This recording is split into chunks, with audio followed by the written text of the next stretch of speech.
Assalamu alaikum warahmatullahi wabarakatuh. Good evening, goeienaand, molo, sanbono. Welcome to AccidentalMuslims.com. And alhamdulillah, as we advertised earlier, we are sitting with Uncle Mustaq Brey, entrepreneur, part-time cook, full-time cook, CEO, non-executive, executive. Alhamdulillah, a man of many titles, but one which he cherishes the most is grandfather, or nana, as we say in the Indian language. Uncle Mustaq, assalamu alaikum. Welcome to AccidentalMuslims.com. Alaikum salam wa rahmatullahi wa barakatuh. Thank you for affording us the opportunity to learn from your experiences. And I think many of our listeners out there have messaged us leading up to this.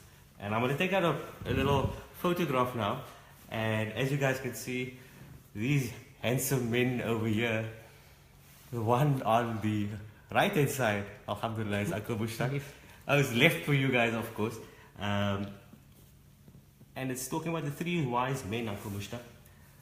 Maybe tell us a story about the three wise men and the story of Brimstone. Alhamdulillah.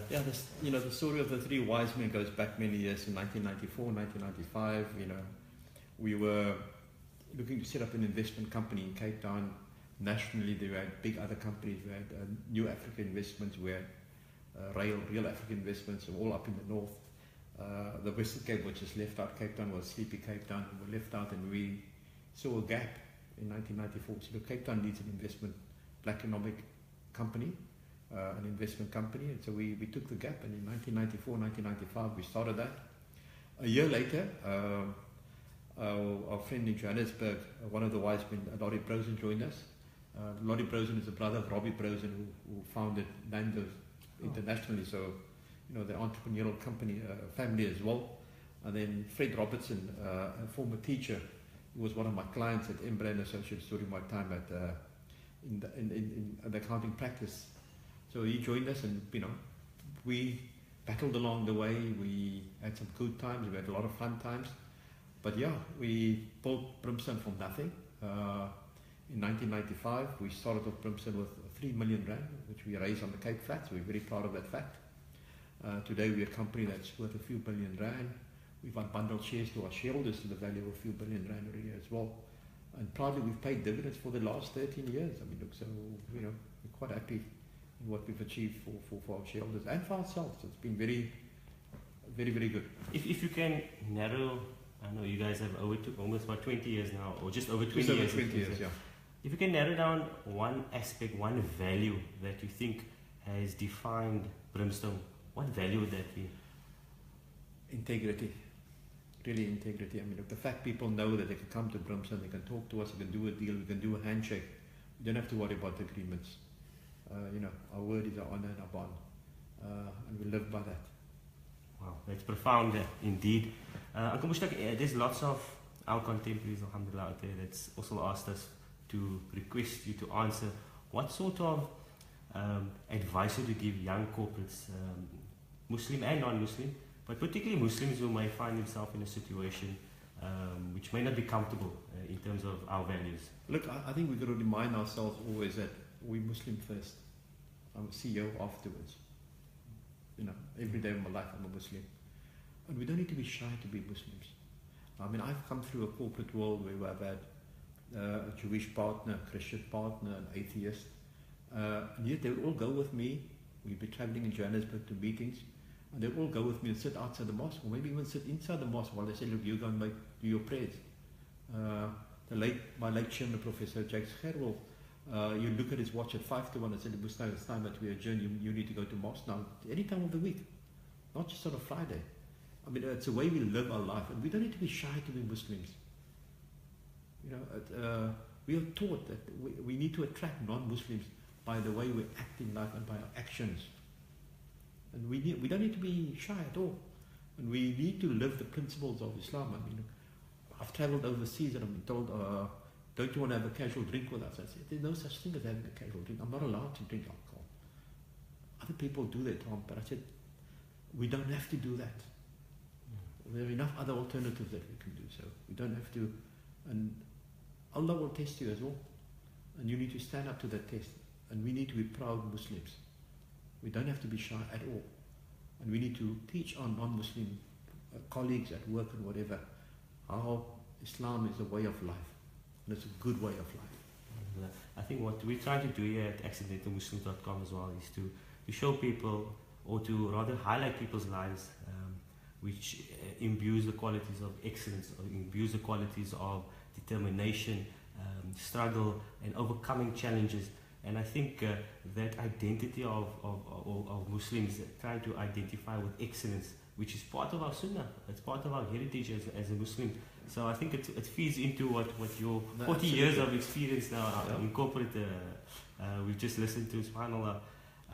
But away from corporate, away from the three wise men, you mentioned to us earlier as well that you are a father and a grandfather, alhamdulillah.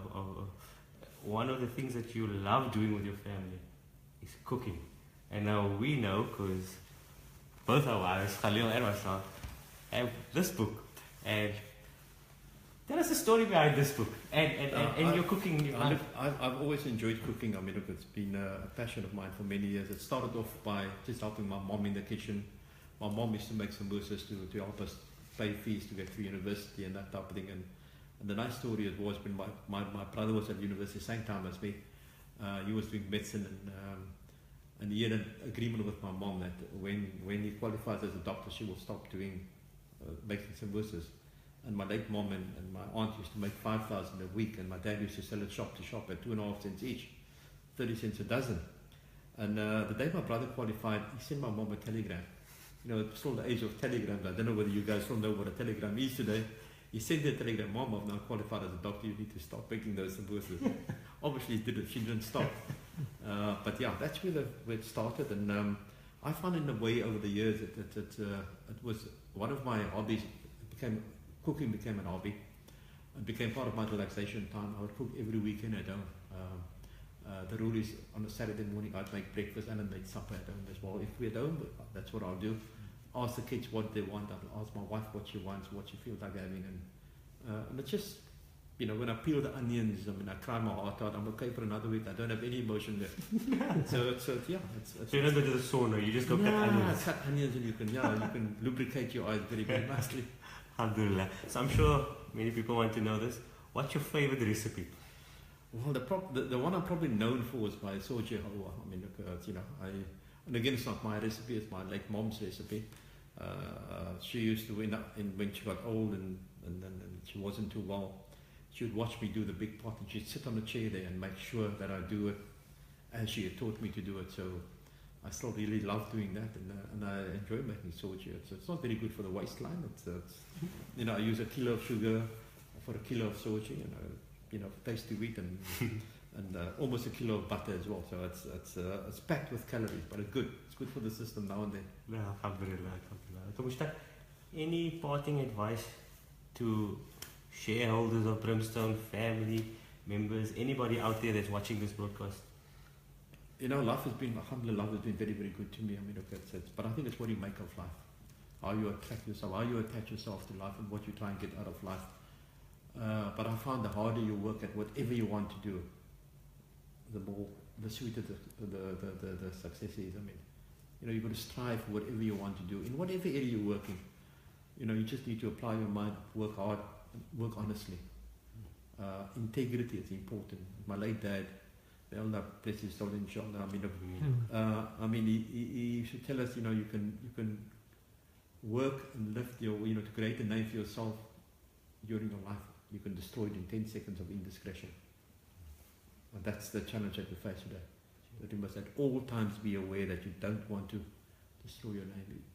A good name, as I said, is money in the bank. So, you know, so you've got to work for that.